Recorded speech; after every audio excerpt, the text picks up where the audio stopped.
Nós vamos para o capítulo 7 e vamos avançar, se Deus permitir, até o capítulo 8 de Esther. Mas antes, nós temos algum visitante de primeira vez? Acho que não, né? Todo mundo é de casa. Alguns avisos, lembrando que nós temos essa semana, amanhã nós temos o nosso culto do Dia de Ação de Graças, é uma data que é comemorada em muitos países, né? O cristianismo comemora essa data.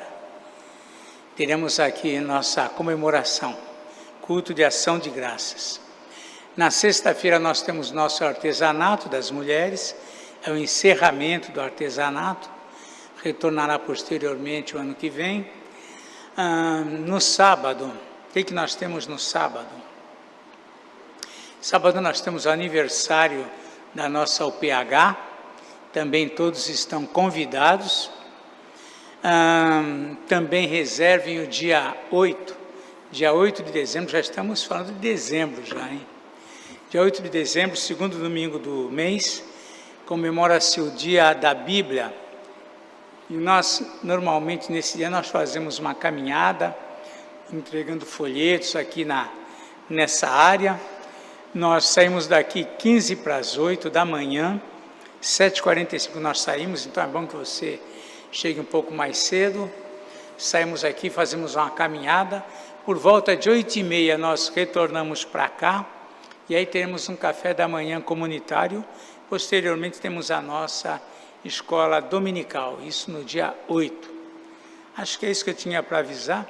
E também que ainda está acontecendo até sexta-feira, ao meio-dia está acontecendo o bazar aqui da SAF, lá na Avenida São Paulo, em frente ali ao Hospital Irmanduce, lá no espaço, na casa da nossa irmã Marlene, está acontecendo lá um artesanato. Então, diariamente, tem irmãs que estão lá, que estão não somente ali vendendo as coisas ali do bazar, mas evangelizando, então, oportunidade ímpar. Quem quiser dar uma passadinha lá, é bom. Muito bem, irmãos, nós vamos aqui para o nosso estudo. No capítulo 5 e o capítulo 6, que foi tratado a semana passada, resumindo, nós vimos lá que após um período de jejum, alguns dias de jejum, Esther foi recebida pelo rei, o rei estendeu o cetro para Esther, isso era uma cultura. Se alguém chegasse até a presença do rei e sem avisar e o rei não estendesse o cetro, essa pessoa seria morta. Então, Esther pediu alguns dias de jejum, e aí então ela foi à presença do rei, e nesse contato com o rei ela planejou uma forma de passar para ele o que estava acontecendo com respeito às ameaças que o povo dela estava sofrendo. Então ela guardou oportunidade, fez um banquete, depois fez outro para anunciar ali o que Ramã planejava. Ramã, por outro lado, estava cheio de ódio. Vimos que ele foi se aconselhar com a família, o que ele poderia fazer com Mordecai. Era um pessoal todo legal lá, a esposa dele, gente boa. Faz uma forca de 22 metros aí, pendura Mordecai, isso vai ser uma alegria aí para todo mundo, você vai ficar feliz. Pronto, então deram lá um conselho para ele. Só que nesse contexto, nessa noite antes do dia da forca, o rei não conseguiu dormir, teve uma insônia, né? E ele estava com insônia e ele pediu, e a gente vê em tudo isso a mão de Deus, né? Ele pediu que se trouxesse o livro das crônicas. Todos os reis tinham secretários que registravam tudo o que acontecia no reino, os fatos curiosos, alguma situação, e trouxeram o livro das crônicas, se ele não conseguia dormir, e começaram a ler. Leram o quê? Que tinha acontecido tempos antes, uma situação de uma rebelião que era para matar o rei, um assassinato, uma rebelião para matar o rei, mas isso não aconteceu porque alguém denunciou a rebelião e então foram mortos aqueles que eram os rebeldes e o rei ficou bem. E o rei, nessa hora, o rei pergunta: o que foi feito para esse que evitou aí a minha morte? Eles procuraram no registro, não teve nada.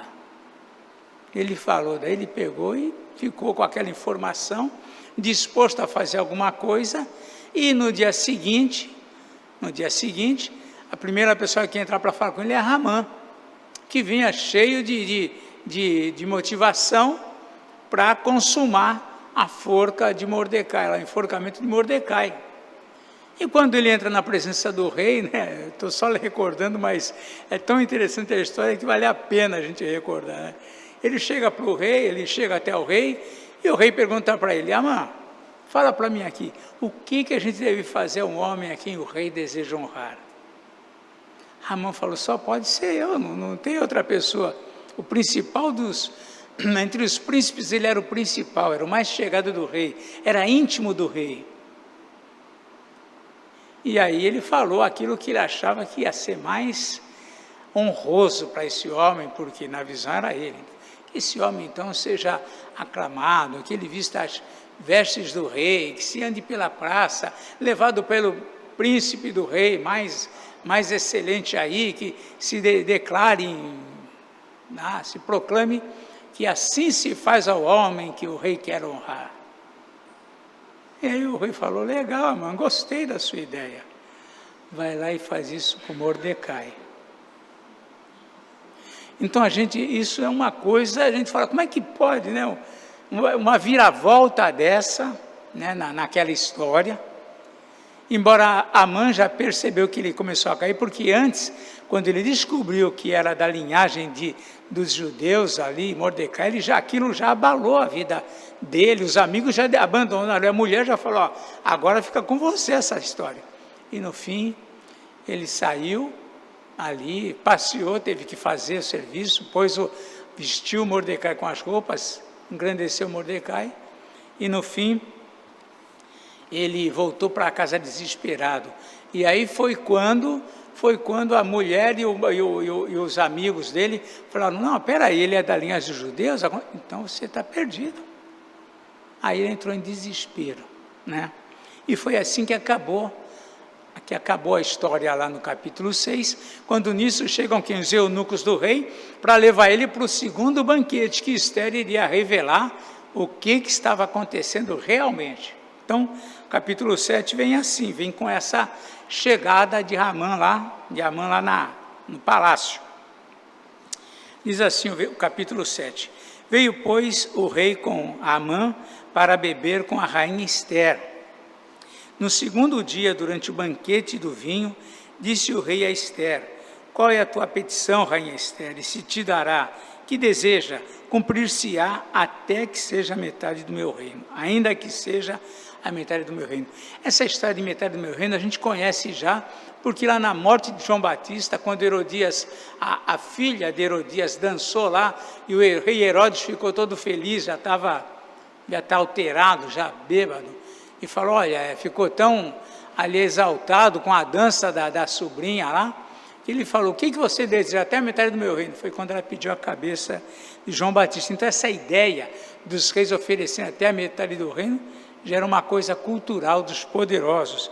E ele aqui fala sobre isso, né? Fala sobre essa situação, fala sobre essa realidade aqui com a Esther, dizendo: pode pedir, ainda que seja metade do meu reino, vai se cumprir. E nós vemos em tudo isso, né, o poder de Deus agindo, Deus conduzindo a história. Essa saída não foi planejada por Mordecai, não foi planejada pela rainha Esther, Deus estava trabalhando nesse sentido. Às vezes nós pensamos que se a gente não trabalhar, as coisas não vão acontecer. Se eu não me defender, essa é a nossa ideia, se eu não me defender, eu vou ser engolido. Isso é falta de confiança em Deus. O que nós vemos aqui nessa história toda é Deus, na sua providência, cuidando daquilo que Esther e que Mordecai ainda não tinha como resolver. Deus é que estava cuidando, Deus é que estava tirando o sono do rei para que fosse lido as crônicas, Deus que estava realizando tudo isso. E isso mostra que Deus, a autoridade, o poder dele, vai além do que a gente possa pensar. Por que Deus não resolve meus problemas? Porque Ele não quer. Porque Ele tem planos. Se Ele quisesse, Ele resolvia. Aquelas pessoas por quem a gente ora pela conversão deles, Deus poderia fazer com que essas pessoas levantassem um dia desesperadas, sentindo que precisavam de Deus. Ele podia fazer, mas Ele não faz. Porque é um Deus soberano, porque Ele tem os seus planos, porque Ele tem os seus decretos, Ele tem os seus propósitos, Ele tem os seus meios, mas o que o texto nos ensina é o poder e a autoridade que Deus tem, que Ele pode usar, como eu imagino que Ele vai usar, ou não. Ele não está submisso à minha expectativa, aos meus desejos. Eu é que tenho que me submeter à vontade dEle, aos desejos dEle, aos planos dEle. Então, Deus conduz de forma sobrenatural a história. A gente se queixa de muita coisa, nosso país, esses políticos, eles estão lá. Se Deus não quisesse que eles estivessem, simplesmente amanheceria um dia e eles não estariam mais lá, pronto. Mas não é assim que Deus faz. Então Ele vai conduzindo conforme a vontade dEle. Ele toma Amã, faz Amã passar por toda essa situação, por aquela vergonha, aquele vexame lá, levando Mordecai, que era o servo humilde, que não se rendia diante dele, e agora ele se vê tendo que puxar um cavalo do rei, com ele montado em cima, com as vestes real. Imagina a cabeça desse homem como que ficou. Era o fim. Ele começou a perceber o que ia desenrolar dali, e agora ele chega até lá, e o rei está perguntando para a rainha agora. Era o momento da rainha passar para o rei, dizer tudo o que estava acontecendo, né, o que acontecia lá. Ele estava com o coração já em desespero, foi levado até lá pelos eunucos, e aqui o rei então dá a oportunidade dela declarar o problema e fazer a petição dela. E aí no versículo 3 ela começa: então respondeu a rainha Esther e disse: se perante ti, ó rei, achei favor, e se bem parecer ao rei, desse-me por minha petição a minha vida, e pelo meu desejo a vida do meu povo. Era uma linguagem, uma forma lá dela falar: olha, eu preciso que o Senhor tenha misericórdia de mim e do meu povo. Porque somos vendidos, ela começa a abrir a história, fomos vendidos, eu e o meu povo, para nos destruírem, matarem e aniquilarem de vez. Ela está lembrando aqui o fato de que o Amã, ele ofereceu dinheiro para o rei, para que o rei permitisse, embora o rei não quis o dinheiro, falou: fica para você o dinheiro, mas ele queria pagar para que ele pudesse matar esse povo. O que Amã queria fazer é o seguinte: olha, eu vou comprar esse povo de ti, ó rei, para matar ele todo. Essa era a ideia. Então ele diz assim: fomos vendidos, eu e o meu povo, para nos destruírem, matarem e aniquilarem de vez. Se ainda como servos e como servas nos tivessem vendido, calar-me-ia, porque o inimigo não merece que eu moleste o rei. Esse molestar o rei é no sentido de eu esteja aqui incomodando o rei com esse pedido. Então falou o rei Assuero e disse à rainha Esther: quem é esse? E onde está esse cujo coração extingou a fazer assim? Então ela começou a contar uma história. A história de que ela e o povo dela, que servem o rei, estavam ali sendo dentro de um plano para serem mortos, para serem destruídos, né? Ela está passando para ele essa situação. E eu fico imaginando, quando leio isso, quantas vezes a rainha Esther esteve na mente dela, pensando nesse momento: como que eu vou falar para o rei? Como que eu vou conversar com ele? Se eu falar assim, sabe, na mente, eu não sei você, mas a gente, quando tem um assunto às vezes delicado para tratar, antes de você tratar externamente, você já tratou ele de tudo quanto é jeito na sua cabeça. Você passa dias, horas, às vezes acorda pensando: como é que eu vou fazer? E ela então nesse momento, imagino quantas vezes ela pensou como que ela ia passar para o rei essa situação. E ela passa para ele nesse sentido, né, do que estava acontecendo. E fomos vendidos, vão nos destruir, vão nos matar, vão nos aniquilar. E essa história, a gente fica imaginando o rei ouvindo a rainha Esther. Era a rainha dele, era a esposa dele, é a escolhida dele que está falando que um povo vendeu a sua rainha e que, aliás, que alguém vendeu a sua rainha para destruí-la, matá-la, junto com o povo dela. Imagina o rei ouvindo essa história. O rei ouvindo isso. E é interessante, né? A pergunta que o rei faz, né? A explicação do rei Assuero, é interessante isso. No versículo 5 falou ele, né? O rei Assuero, e disse a rainha Esther: quem é esse e onde está esse cujo coração o instigou a fazer assim? A reação do rei, diante do que a rainha Esther tinha falado, está aqui no versículo 7. No início diz assim: o rei, no seu furor, se levantou do banquete do vinho e passou para o jardim do palácio. Ele se levantou enfurecido dali. Quando ele ouve ela falar que tem alguém que queria vendê-la para matar, para destruir, para aniquilar, e o povo dela junto com ela, o rei se enfureceu. O rei se enfureceu. E essa pergunta no versículo 5, quando comecei a pensar sobre isso, ela é extremamente profunda, ela é mais profunda do que parece. Notem que o rei se refere a duas pessoas aqui. Isso aqui é interessante, né? Ele pergunta primeiro, quem é esse e onde está? Primeiro, quem é esse? Quem é esse que quer destruir, que quer matar, que quer aniquilar o povo dela? Essa é uma pessoa. E ele pergunta, e onde está esse cujo coração o instigou a fazer assim? É uma pergunta curiosa essa daqui, porque ele se refere a duas pessoas, né? Há alguém por trás das ações. É como se tivesse, o rei está falando como se tivesse alguém por trás da ação de Ramã. Quem é esse? E quem instigou a ele a fazer isso? Às vezes na vida da gente, a gente não... Essa pergunta profunda do rei, talvez nem o rei entendesse a profundidade, mas às vezes nós não percebemos que na vida da gente há alguém por trás de alguém que às vezes está afetando a nossa vida. O rei, sem perceber, o rei aquele não entendia, ele não era alguém que entendia nada de Satanás, nada do adversário, mas ele menciona aqui nas entrelinhas, sem se dar conta, que ele está falando, primeiro, quem é esse que quer fazer isso? E quem o instigou a fazer assim?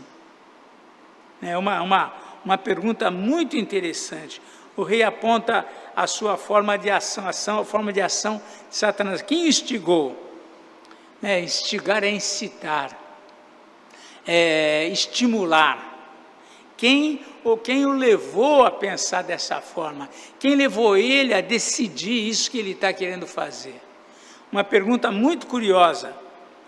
Como eu disse, talvez o próprio rei não se desse conta do que ele estava ali falando. E o fato é que quando a gente se aprofunda na palavra de Deus, você começa a perceber a ação do adversário, a gente percebe muito esse tipo de ação, né? Ele é alguém que aguça as pessoas, ele instiga as pessoas. Antes de nós cairmos no pecado, ele é alguém que nos instiga, que nos incita, que fomenta, que encoraja o homem a pecar. Foi isso que ele fez com Eva, foi assim que ele agiu. Você está vendo, Eva, como esse fruto é interessante? Aí ela se defende, não, é que o Senhor... Mas olha, não é bem assim, Eva, olha, presta atenção, se você comer, ele encoraja, se você comer, você vai ter conhecimento do bem e do mal. O pessoal às vezes brinca, olha, você vai se manter sempre em forma, sempre bonita, vai ver que isso encantou a Eva. Isso é brincadeira do pessoal, né? O pessoal brinca dizendo, olha, Satanás falou, pode comer que o senhor nunca vai engordar. Ela falou, nossa, é essa árvore que eu quero. Mas não é nada disso, não. O fato é que ele queria estimular ela a a ver que aquele fruto, né, aquilo lá ia trazer grandes benefícios para ele, e ele conseguiu conquistar. Então o inimigo está sempre por detrás. Às vezes nós não percebemos nem a ação dele através de nós mesmos na vida dos outros. Às vezes a ação dos outros contra nós, a gente olha quem? Olha a pessoa, olha aquela situação, mas nós não percebemos quem está por trás da situação, quem pode estar por trás das pessoas. Né? Jesus tinha essa propriedade. Quando Pedro chegou lá, né, com a ideia dele, né, ele falou: arreda Satanás. Jesus viu mais do que o Pedro falando para ele: não te deixes, não deixa que isso aconteça. Ele viu mais ali, ele viu Satanás. Quando Ananias e Safira mentiram com respeito ao valor da venda da propriedade deles, o que Pedro fala para ela? Falou para ele e depois falou para ela: por que você permitiu que Satanás induzisse você a isso? Então, nós não vemos, normalmente nós não prestamos atenção nisso, mas há um adversário por trás de toda a situação, e aqui essa pergunta do rei Assuero sugere isso: quem é esse? E quem o instigou a fazer isso? Uma coisa que nós vemos desde o início é Satanás se levantando contra o povo de Deus.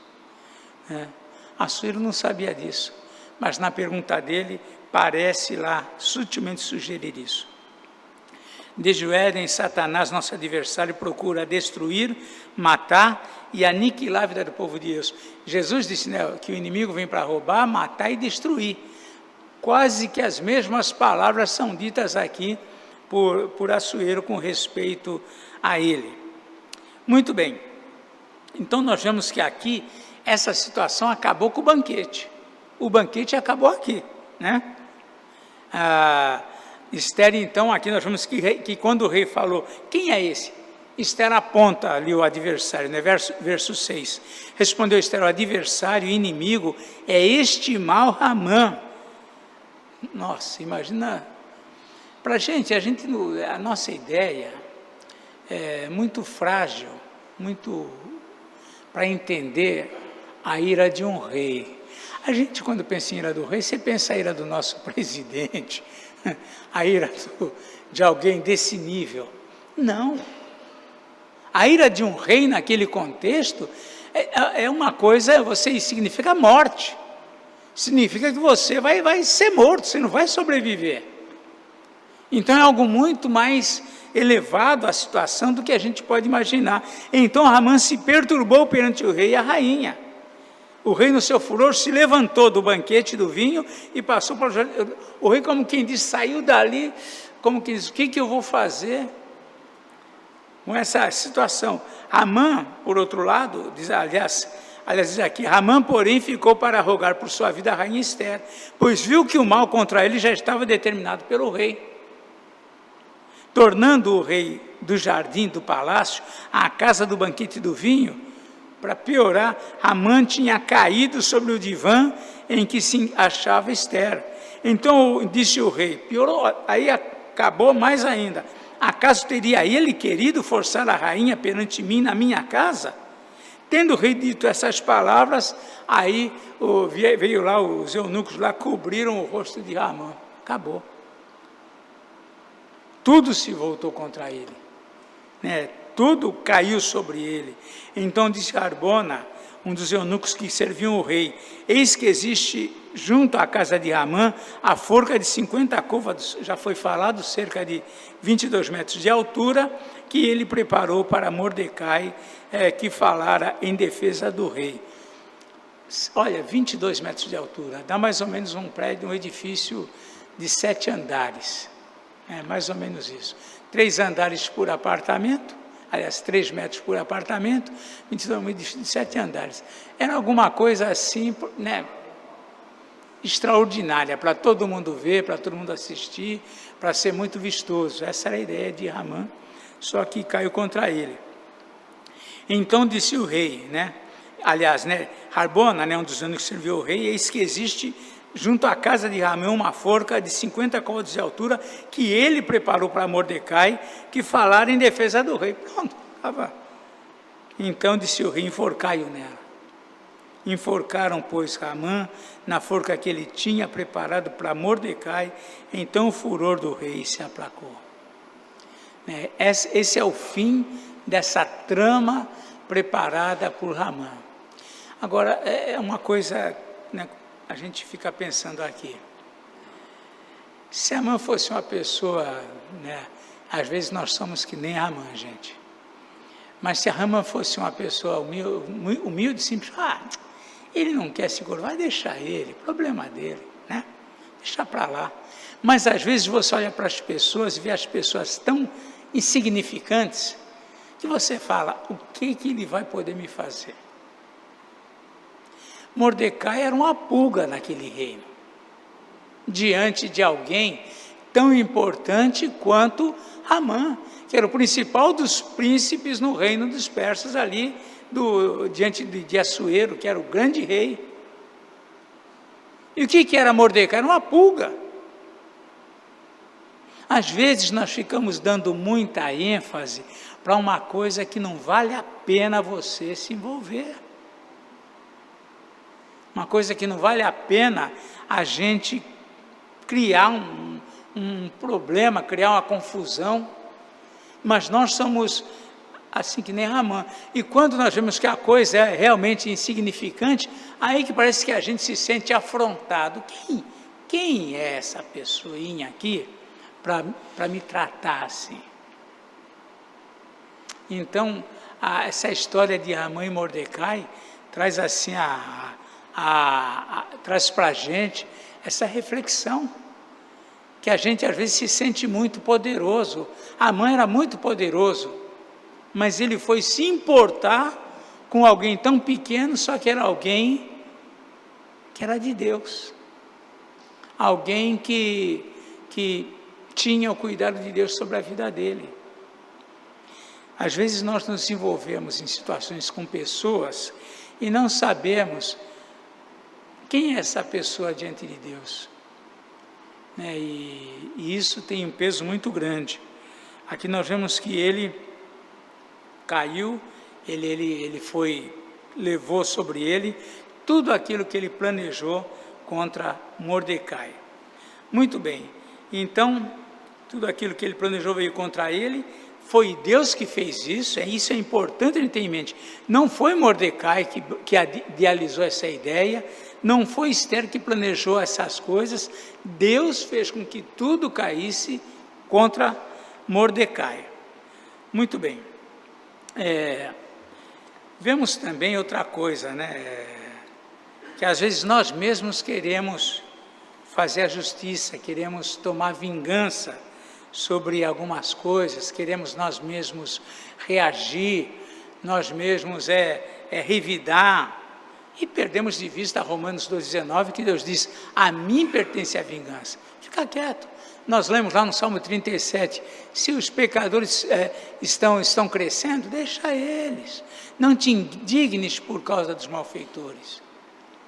A gente às vezes toma para a gente brigas que não vale a pena, que a gente pensa que é uma batalha fácil, a gente pensa que é algo simples e, no entanto, se torna alguma coisa fora do nosso controle. É o que aconteceu com Ramã. Aquilo que ele viu ali, aquele servo que ficava lá sentado, não se curvava quando ele passava, isso se inflamou ele no seu orgulho, se sentiu ferido, no seu orgulho, na sua vaidade. Como é que pode? Os outros servos ali vendo que ele não se curvava. Tem coisas que é melhor você ignorar. Ramã não quis ignorar e veio sobre ele. A única medida que Esther tomou foi levar ao rei a sua causa, o que também isso é importante. É nós levarmos ao rei, não a Assuero, não uma autoridade humana, mas levar a Deus a nossa causa. Foi o que ela fez. Em geral, nós não reagimos assim. Por vezes, levar a nossa causa a Deus é a última medida que nós vamos tomar. Primeiro, a gente tenta reagir, e se a condição é que nem essa, eu sou Ramã, um cara elevado. O outro contra quem eu tenho problema é alguém, aos meus olhos, pequenininho, eu nem vou levar a causa para o rei. Eu acho que eu mesmo vou resolver essa parada. Isso é muito próprio da gente, né? Isso é muito próprio da gente. Então, antes disso, nós tentamos dar o troco nós mesmos, tentamos resolver nós mesmos, e só mais adiante é que a gente às vezes leva para Deus. E aqui a gente aprende, olha, leva para Deus, deixa Deus cuidar. A gente fica indignado com tantas coisas, com tanta gente, com tantas situações, entrega para Deus, deixa Deus cuidar. Às vezes, uma situação que por vezes nós não contamos passar, é que mesmo estando certos, é possível a gente sofrer a ira de Deus nessas coisas. Não por causa do mal que nós fizemos, mas às vezes a maneira como nós reagimos às situações. Às vezes nós reagimos mal, temos razão naquela história, mas a nossa reação àquilo que aconteceu, ou contra pessoas, às vezes nos leva a errar, nos leva a pecar. Então nós sofremos não porque fizemos algo mal, mas pela nossa reação ao mal, nós fizemos pior do que o mal que foi feito. É uma coisa, eu vejo isso, por exemplo, na situação do Nabucodonosor. Nabucodonosor foi usado por Deus. Deus levantou ele para quê? Para que ele fosse alguém para disciplinar o povo de Israel. E essa era a situação. Ele foi levantado para disciplinar a Israel. Mas o texto nos diz que ele agiu com tanta fúria, fez tanto contra Israel, que Deus então inverteu. Agora você vai sofrer. Então nós precisamos ter um cuidado com isso. Descansar nos cuidados, na justiça de Deus, é o melhor para qualquer um de nós. Por isso que é bom a gente descansar na justiça de Deus. Capítulo 8. Então nós vemos lá que eles enforcaram Ramã, né? E aí os judeus são autorizados, como está aí na sua Bíblia, provavelmente um subtítulo, né? Os judeus são autorizados a resistir, conforme os versos 1 e 2, no exercício da sua justiça. O que o rei fez? Pegou e deu a casa, que era de Ramã, para Mordecai. Vamos ver isso. Naquele mesmo dia, deu o rei Assuero, a rainha Esther, a casa de Ramã, o inimigo dos judeus. E Mordecai veio perante o rei, porque Esther lhe fez saber que era seu parente. Tirou o rei o seu anel que tinha tomado a Ramã e o deu a Mordecai. E Esther pôs a Mordecai por superintendente da casa de Ramã. Quando nós lemos aqui a casa de Ramã, não é o edifício, a casa que Ramã morava. Era tudo que dizia respeito a Ramã. Seus negócios, suas fazendas, seus animais, suas riquezas, tudo que envolvia ele, os seus negócios, ficaram todos sob os cuidados de Mordecai. Foi dado para eles, o rei tomou tudo deles, tudo que era dele, da família, e deu para Mordecai, aqui deu para Esther, que deu a Mordecai para cuidar. E aí, nós vemos aqui, mais uma vez, né, que vale sempre a pena esperar na justiça de Deus, descansar em Deus. Deus é justo, Deus é santo, Deus faz tudo da melhor forma, e é por Deus estar cuidando das coisas que vem todo esse resultado a favor de Esther e do seu povo. Então isso nos ensina primeiro, que por vezes, mesmo tendo condições de agir, não era o caso de Mordecai, é importante aprendermos a descansar o nosso coração na justiça de Deus. Por vezes ocorre o contrário, não descansamos enquanto não exercemos a nossa justiça, que em geral se trata mais de um revide ou atitude de vingança do que de justiça. Nós somos muito justiceiros, né? Nós queremos fazer a justiça e não aprendemos a descansar em Deus. Muita gente vive angustiada, aflita, em conflitos, em crise de ansiedade, em amargura. Por quê? Porque se sente injustiçado às vezes nem é de fato, às vezes é um sentimento injusto de injustiça, de justiça, é interessante, né? Às vezes pensamos que fomos injustiçados e não fomos, mas nós julgamos que somos injustiçados. E a gente fica se amargurando com esse sentimento, quando na verdade o que nós temos que fazer, aprender, é descansar em Deus. Segundo, esperar na justiça de Deus também não significa que como homem nós não vamos exercer justiça. Podemos sim. Tem situações que nós temos, imagina um juiz que ele tem que julgar, ele tem que agir com justiça, ele tem que tomar essa atitude. Mas como cristãos, os nossos atos de justiça precisam ser segundo a justiça de Deus, não segundo a minha justiça, não segundo o meu ponto de vista, mas eu preciso agir com justiça segundo a palavra de Deus nos ensina. Isso quando no sentido quando nós voltamos o rosto para alguém e voltamos a face, quando nós andamos 2 milhas, quando nós deixamos levar a capa, isso não significa que estamos sofrendo sem falar nada, sem fazer nada uma injustiça. Eu posso voltar outro rosto e dizendo, você está errado. Eu posso carregar das 2 milhas, mas tenho o direito de dizer, olha, você está errado. Posso entregar a capa, mas posso dizer, você não devia fazer isso. Então, a injustiça que nós sofremos, nós podemos sofrer sim, mas não sem reação. As nossas reações às injustiças precisam ser reações justas. Senão, nós vamos cometer injustiça tanto quanto ou pior do que aquela que nós estamos sofrendo. O que, em geral, muitas vezes, é o que ocorre. Então, o melhor é deixar Deus agir por nós. A pessoa mais perigosa nessa terra não é aquela que se defende de você, é aquela que coloca você nas mãos de Deus. A justiça do homem, ela vai no máximo, vai te machucar, te prejudicar, causar algum prejuízo, mas a justiça de Deus, essa é santa, é justa, é reta. Por isso que o Senhor fala através de Paulo lá na carta aos Romanos, né? Não irai-vos, não entra nessa, mas dai lugar à justiça, à vingança. Que vingança? Não a sua, a vingança de Deus. Infelizmente as pessoas vivem ansiosas, amarguradas, porque elas mesmas querem se vingar. Elas mesmas querem tomar a direção das coisas e resolver aquela situação. O fato é que o problema da rainha Esther e de Mordecai estava bem resolvido. O rei agora já tinha enforcado Hamã, ela já estava livre, Mordecai estava livre, e o povo? Às vezes nós também somos egoístas. A coisa vai acontecer, mas vai atingir a minha família? Não.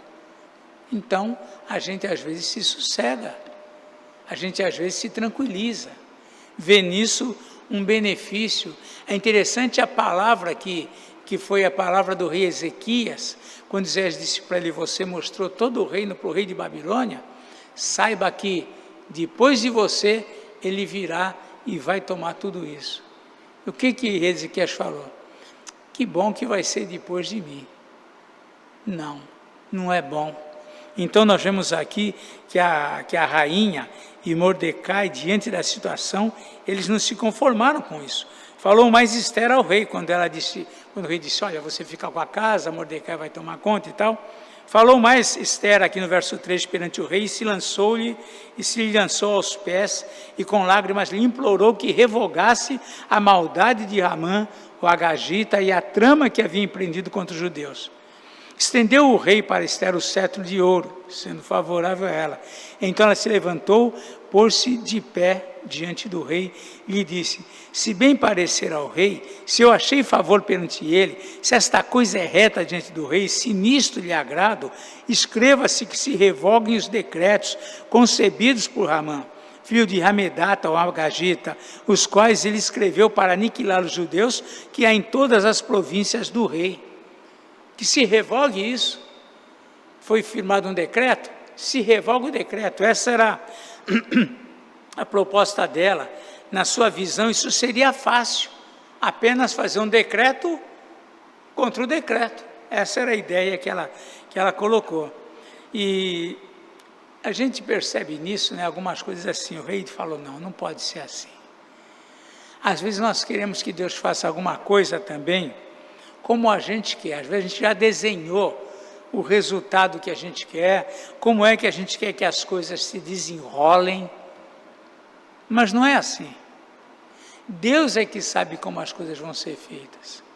E aqui nesse contexto, o rei também disse para a rainha que não poderia ser assim, né? Não poderia ser assim.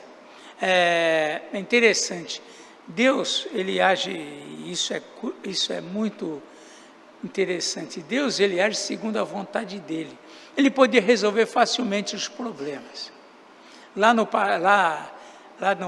Para o rei, né, no passado, antes de Esther, quando se levantou Senaqueribe contra Jerusalém, cercou Jerusalém, cheio de homens valentes, um exército poderoso de Senaqueribe, Deus falou, você não vai entrar na cidade.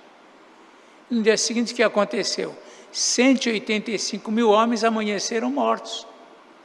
Deus poderia fazer com que todos esses adversários dos judeus acordassem no dia seguinte, nem lembrassem dos judeus. Deus poderia fazer, riscava da memória deles. Deus mesmo poderia aniquilar com esses adversários.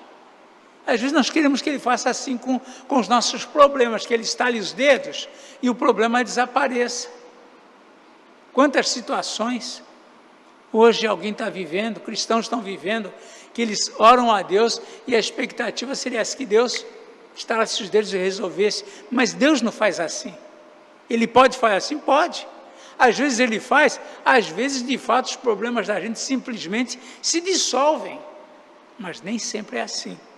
E aqui o rei não agiu dessa forma, né? O rei tinha o seu próprio modo de agir, Deus também tem o seu tempo, tem a sua forma de ação, e às vezes nos cabe observar o que Ele vai fazer, e outras vezes até fazer o que Ele determina que nós façamos. E foi isso aqui. A princípio o rei tomou as medidas de justiça ou de vingança contra Ramã. O rei mesmo tomou as medidas, que ele fosse enforcado, deu ordens, tomou a casa dele, os negócios dele deu para Mordecai, mas agora, essa situação, eram eles, Esther, Mordecai, o seu povo, queria ter que reagir. O rei agora falou, vocês mesmos vão agir. Às vezes Deus não resolve o nosso problema, Ele apenas dá condições para você lidar com o problema. E é isso que o rei fez, né? Então disse o rei à rainha, aqui Esther, rainha Esther e o judeu Mordecai, está no verso 7. Eis que dei a Esther a casa de Amã, e a ele penduraram numa forca, porquanto intentaram matar os judeus. Escrevei, pois, aos judeus, agora vem a solução, aos judeus, como bem vos parecer, em nome do rei. Ele vai dar autoridade, ele vai dar poder. E selai-o com o anel do rei, porque os decretos feitos em nome do rei, e que com o seu anel se selam, não se pode revogar. Ou seja, aquilo que tinha sido decretado, vai ser daquela forma, mas eu vou dar condições para vocês reagirem. E é isso que o rei faz aqui, né? Ele tomou a vingança no princípio contra Ramã, mas agora era diferente, ele deu autoridade e poder para eles reagirem contra os adversários. Então, tem situações que Deus não vai resolver para nós, Ele vai dar condições, Ele vai dar autoridade, Ele vai dar poder, Ele vai nos capacitar para resolver aquilo que é preciso fazer. E na autoridade dada para eles agiram rapidamente. Verso 9 diz assim, no verso 9, então foram chamados sem detença os secretários do rei, aos 23 dias do mês de Sivan, que é o terceiro mês. E segundo tudo quanto ordenou Mordecai, se escreveu em um edito para os judeus, para os sátrapas, que eram alguns principais lá, para os governadores e para os príncipes das províncias que se estendem da Índia à Etiópia, 127 províncias, a cada uma no seu próprio modo de escrever e a cada povo na sua própria língua. E também aos judeus, segundo o seu próprio modo de escrever e a sua própria língua. Escreveu-se em nome do rei Assuero e se selou com o anel do rei. As cartas foram enviadas por intermédio de correios montados em ginetes criados na coldelaria do rei. Então, coldelaria é onde os animais, era ali, que os animais, os cavalos e tudo mais eram criados lá. Nelas o rei concedia, nessas cartas, concedia aos judeus de cada cidade que se reunissem e se dispusessem para defender a sua vida, para destruir, matar e aniquilar de vez toda e qualquer força armada do povo da província que viessem contra eles, crianças e mulheres, e que saqueassem os seus bens. No mesmo dia, em todas as províncias do rei, no dia 13 do 10º mês, que é o mês de Adar. Ou seja, no 10º mês, digamos, se fosse para nós, que não era lá era diferente do calendário, seria no dia 13 de dezembro. No último mês do ano, era quando Amã tinha preparado todos para atacarem os judeus. Agora eles tinham recebido ordens para se defender contra esses que vinham contra ele. Então todos tiveram tempo de se preparar, de se planejar para reagir nesse dia. A carta que determinava a proclamação do edito em todas as províncias foi enviada a todos os povos para que os judeus se preparassem para aquele dia, para se vingarem dos seus inimigos. Os correios montados em ginetes, que se usavam no serviço do rei, saíram incontinenti, impelidos pela ordem do rei, e o edito foi publicado na cidade de Suzã. Então Mordecai saiu da presença do rei com veste azul, celeste e branco, como também com grande coroa de ouro e manto de linho fino e púrpura. E a cidade de Suzã exultou e se alegrou. Vejam que essas cores, é curioso isso, mas essas cores da roupa de Mordecai são as cores da bandeira de Israel. Israel tem uma estrela, tem uma bandeira branca, uma bandeira azul clara lá, e tem uma estrela branca, ou vice-versa, estrela azul e a bandeira branca, como são as cores também de Amã, de Mordecai. Já estou invertendo aqui os nomes. Então, eles, até hoje, essas cores prevalecem na bandeira de Israel, o azul e o branco. Muito bem, nós vemos que havia uma concentração também na cidadela de Suzã. Era uma cidade importante, era ali que o rei tinha o seu palácio. Mas devia haver uma concentração muito grande de judeus ali, porque a cidade toda, diz assim, a cidade exultou e se alegrou, houve festa lá. Quando eles souberam que tinham o apoio do rei para se defender, houve festa. E esse apoio do rei para se defender, o que pensaram agora os inimigos? Como que alguém vai enfrentar um povo que tem o apoio do rei? O rei não fez nada, não ia pôr seu exército para defender os judeus, porque havia um decreto, mas os judeus tinham o apoio do rei para se defender. Só isso já gerava uma derrota desse povo que podia se levantar. Então, estava ali uma concentração. A reação de todos não podia ser diferente, Diz aqui o verso 16, para os judeus houve felicidade, alegria, regozijo e honra. Então, eles se sentiram empoderados, como diz o pessoal, empoderados. Temos o rei, as cartas são favoráveis a nós, ficou mais fácil resistir. Mas chama a atenção aqui a reação dos povos a tudo isso, Diz aqui o verso 17, também em toda a província e em toda a cidade onde chegava a palavra do rei e a sua ordem, havia entre os judeus alegria, regozijo, banquetes e festas. Até hoje eles comemoram, a gente vai ver lá no final do livro, que até hoje eles comemoram a festa de Purim, que é quando eles foram livres dessa situação criada por Ramã. Até hoje o povo judeu comemora essa festa. E continuando aqui no 17, e muitos dos povos da terra se fizeram judeus, porque o temor dos judeus tinha caído sobre eles. Então houve aqui uma mistura de admiração e temor. Por quê? Porque agora o reino ficou sabendo que a rainha era judia, que tinha um povo judeu, que um dos maiores príncipes, que agora era Mordecai, era judeu. Como que eles iam entrar num conflito? Lógico que tinha gente que não gostava dos judeus e se envolveram nessa batalha, mas aqui praticamente foi selada a vitória deles, né? Então, que nós vemos no final, isso vai ser na semana que vem, é que a reação dos judeus foi tal que eles venceram os que se levantaram. Mesmo assim, teve quem se levantasse, mas prevaleceram aqui os judeus por conta desse apoio do rei.